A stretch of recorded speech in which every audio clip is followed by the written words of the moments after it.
انت دوب لهيو درع iyo nin weyn soo dareero oo horow soo degdega qantaadiya xilkana lama daayacee door roonaya soo dareero oo horow soo degdega diiwaan gali ba jirtay السلام عليكم. عليكم السلام ورحمة الله وبركاته. هويو ها ما إنا كي ديوان قلنت عض بحيا كارك عض بحياشة ويريري يباطل. ها قلدي دتك كوا يقلنيسي bulshada u sheegaysay baanu nahay. ها هويو ها كاركا عضينتو maxay taraya muxuu taraya faa'iido leeyahay ee aan waan ka helayaa marka aan qaato in isdiiwaan galiyeen kaarka cod bixinta qaato maxaan ka helayaa bal ifa faahilka diiwaan gelinta qaadashada kaarka cod bixiyaasha muwaadinku waa arrin qof kasta oo muwaadino oo u dhashay Jamhuuriyadda Soomaaliland gaar ahaan gudaheeda jooga uu xaq u leeyahay inuu qaato si uu maalinta codaynta ee doorashada uu codkiisa cidda uu jecel yahay ugu codeeyo waxa kale suuro gelinaysa in waddankeena Soomaaliland ay ka hirgasho doorasho xora oo xalaal ah ها هويو waan gartay laakiin hooyo waxaan ku weydiinayaa marka safafka lagu jiro codaynta dumar iyo dhalinyaro ayuun baa taagan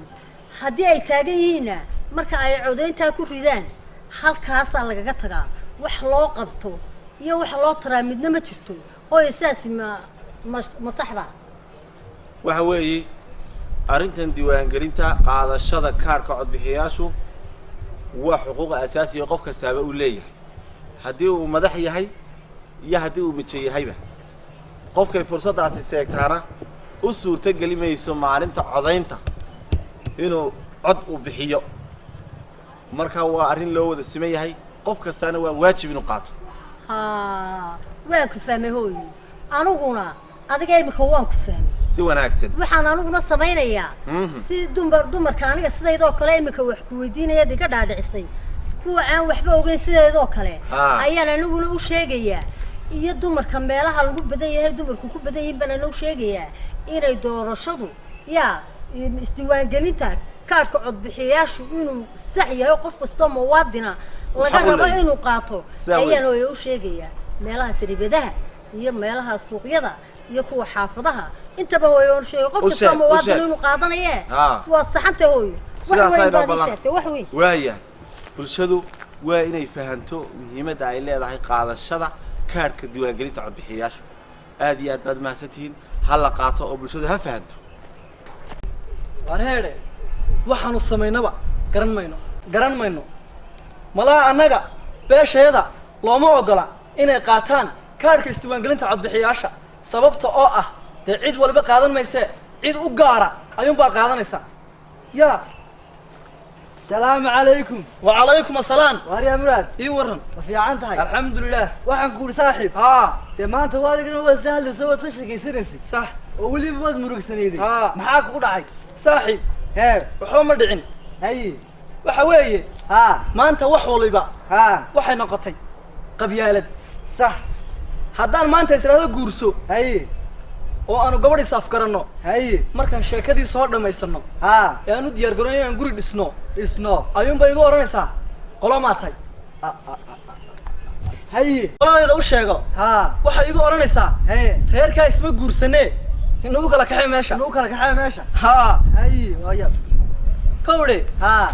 waana la socdaa صح idaacadaha kow iyo tiifiyadaba hay waxaanan ogaaday inay waddankeena ay ka socoto kaarka isdiiwaan gelinta codbixiyaasha muwaadiniinta marka aniguna waaban baqayo waxaan isiri صح arma lagaa reebaayo lagu yidhaahdaa qolo maatay ma yaha baqanine hawshu ساد مودي معها haye وهول قرن haye marka ina mari aan ku geeyay sax nin ka shaqeeya qaybta wacyigelinta qaadashada kaarka codbixiyaasha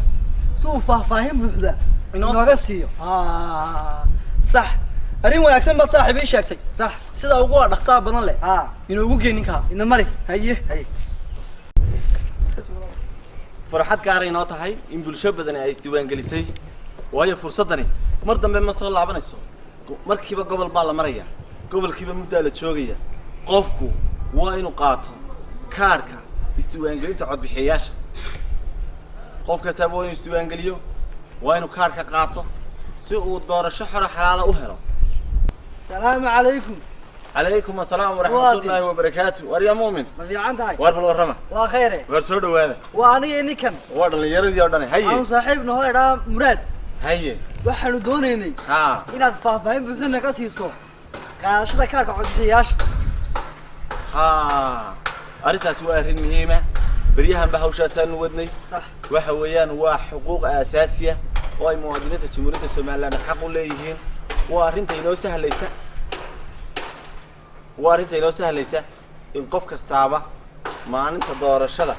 uu codkiisa si sharaf leh u dhiibto haddii aanu sidana dee ma codayn karayo waarun ma garateen sax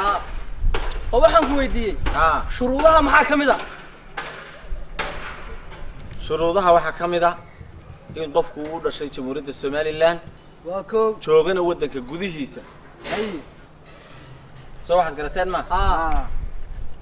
inaanu ahayn qof xidhan ama xabsi ku jira waana garanay in xiskiisu uu dhan yahay oo uu miyir qabo sax inaanu carruur ahayn waanu yarayn oo qofku yahay qof qaangaadha ama bada'da 16 wixii ka sarreeya uu yahay sax shuruudahaas iyo qaar kaloo badan ayaa laga doonaya qofka doonaya inuu qaato kaarka codbixiyaasha muwaadinka ama diiwaangelinta sax oo waxaan ku weydiiyey kale dadka aad tirahdaan waa laga tiro badan yahay miyaa loo ogol yahay inay qaataan kaarka diiwaangelinta codbixinta waayo maxaa looga ogolayn miyaanay ahayn muwaadiniin u dhashay dalka jamhuuriyadda Soomaaliland miyaanay maqlayn soonigeedu kula qof kasta oo dhashay waddankan gudihiisana jooga wuu isdiiwaangelin karaa sax bulshadaasi waliba si gaar ah ayaa diiradda loo saarayaa wax la doonayaa inay iyagu ku dhiiradaan oo ay qaataan kaarka codbixiyaasha sababtoo ah hadhow waxa u suura gelaysa in hoggaanka wanaagsan ee aayahooda iyo mustaqbalkooda wax u qaban karaya inay doortaan waarun ma garatay waa sax waxaan moodayay in dadka tirada badani ay qaadanayaan un kaarka ma qof kasta muwaadin u dhashay Soomaaliland baa la siinaya sax waa sax waanu ka qayb gali doonaa bulshadana waanu ku wacyigelin doonaa saan u qaadan lahayn kaarka waliba ku darso annaga halkaa fursad aad iyo aad u ballaaran ayaa nooga soo baxday haye waayo de waana laga tiro badan yahayo qof walbo annaga naga mid ah waa inuu qaataa kaarar fara badan saan usoo saarno musharaxiin fara badan qof walbo annaga naga mid ah waa inuu qaataa 10 kaadh ilaa 15 kaadh may arrintaasi waa khalad qof kastoo muwaadin wuxuu xaq u leeyahay hal kaadh inuu qaato sidoo xaq ugu leeyahay hal cod inuu bixiyo soo waxaad garatay ma sax sida uu xeerka dhigayo codbixiyaasha muwaadinkuna ama diiwaangelinta qarankuna waxa weeyaan qofka arrintaas sameeya ee lagu helo ciqaab iyo ganaax iyo xadhig ayuu mutaysan doonaa tusaale ahaan 3 bilood oo xadhiga iyo weliba 1 milyan oo ganaax wala iminka sawirkan u fiirso halkaa maxaad ku aragtaa allah waninkan marna timo waaweyn buu leeyahay marna bidaar baa isku yeelay oo muxuu ka wadaa talo ninkani wuxuu doonayay inuu kaadhar badan qaato laakiin waxa ku dhacay computerkii baa soo qabtay ilaan mar hore isdiiwaangeliyay kadib waa la xidhay 3 bilood baa lagu xukumay jeel xabsigu imka liinta ku cabaya 1 milyan oo ganaaxna waliba laga qaaday fursadiisii codbixineedna uu seegay halkaas ku waay markaa looma baahna qofku halkaa mar baa loo ogoli maya anigu waxaan qaadanayaa kaarkayga oo kaliya kaar kalena وما نحيو حبان السري بابا الله حري ماي كار كي من قادنيا bulshada iyadana waan ku wacyi gelinayaa say u qaadan lahayn kaarka ha qaataan kaararka waxaan ku weydiiyey caruurta yar yari loo ogol yahay inay qaataan may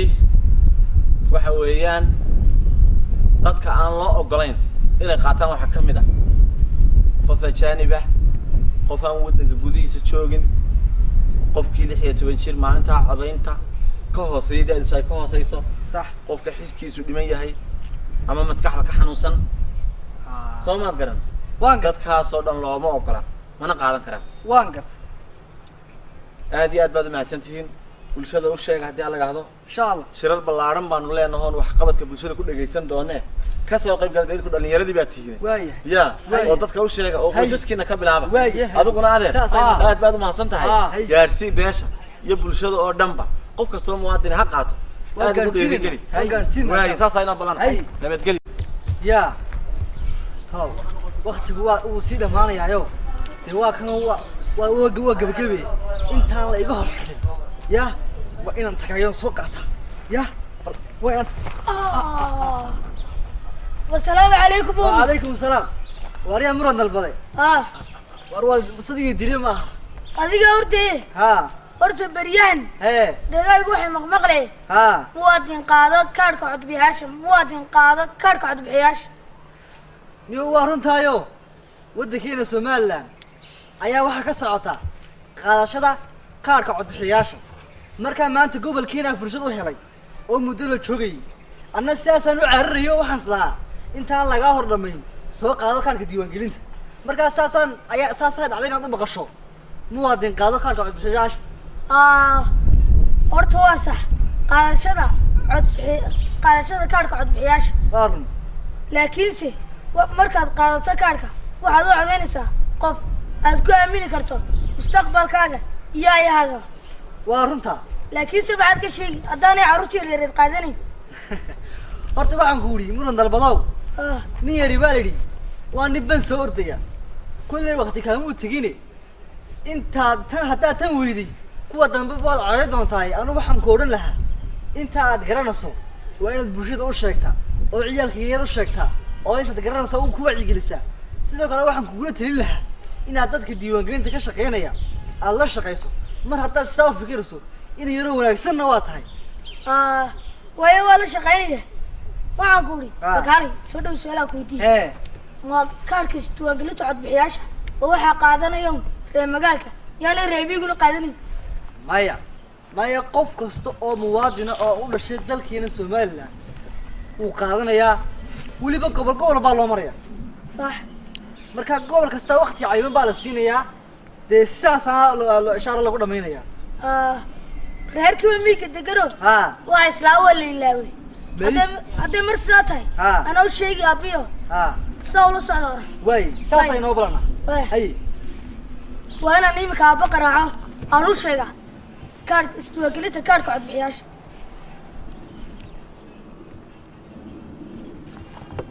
halo abo bishaar abo ma iskuulkii ma dhammayne imtixaanka lama kama geline arrin kale kula socda abo may waxa u socday isdiiwaangelinta kaarka codbixiyaasha ayaan kuu sheegi inaad qaadataan oo ka socotaa oo goobihii wala furo codbixinta abo xagga carruurta maa loo ogoliy dee haddaa waa islaaba xagga unbaa loo ogolayne de mar hadday sidaa tahay waa soco wayaab kuyu baa lagu jira abo waa soco qaato anaa raashinka yaraan idin soo diri wayaabo bay anigaan aaba u sheegay bes soo dhawaada khayr waana kan waad ku mahadsan tihiin sida wanaagsan ee aad uga soo qayb gasheen shirkii aynu u ballansanayn waxaa kaloon aad iyo aad idinka mahadnaqayaa hawsha wanaagsan ee aad bulshadii u qabateen iyo sida ugu dhiirigeliseen inay qaataan kaarka diiwaangelinta codbixiyaasha ama inay isdiiwaangeliyaan oo ay qaataan kaarka codbixiyaasha صح soo waxaad garateen maaha markaa bal waxaad ii sheegi doontaa halkay hawshiidii marayso waxaad soo qabateen iyo bal arrimuhu say yihiin ya waa sax waxa weeye dadka laga tirada badan yahay iyo dadka naafada iyo dadka kaleba waa loo siman yahay in kaarkan la qaato waayo waa muhiim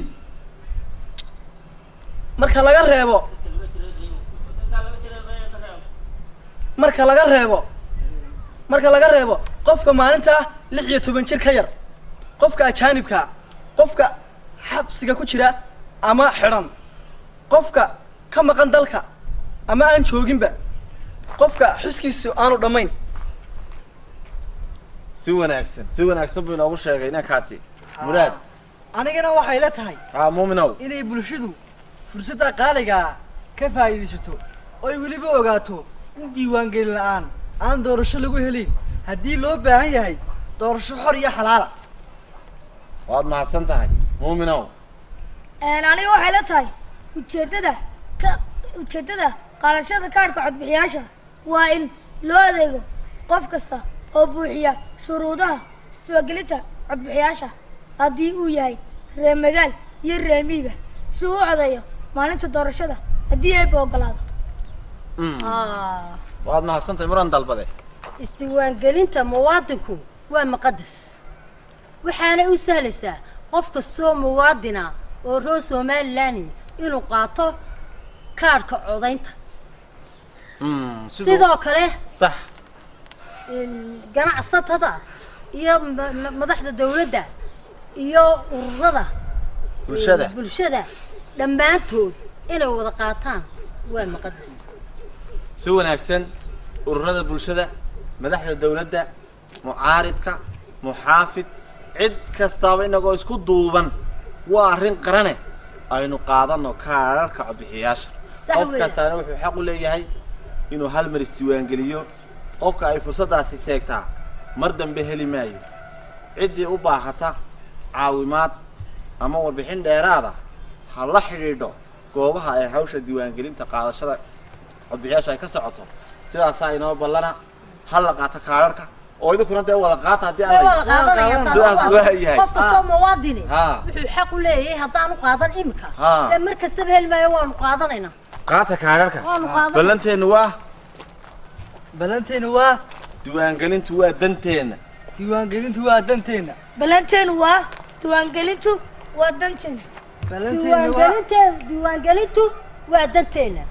diiwaangelintu waa danteena sidaasaa inoo ballan inagoo isku duuban ina mariya halkaasaynu hawsha ka wadayna salaamu calaykum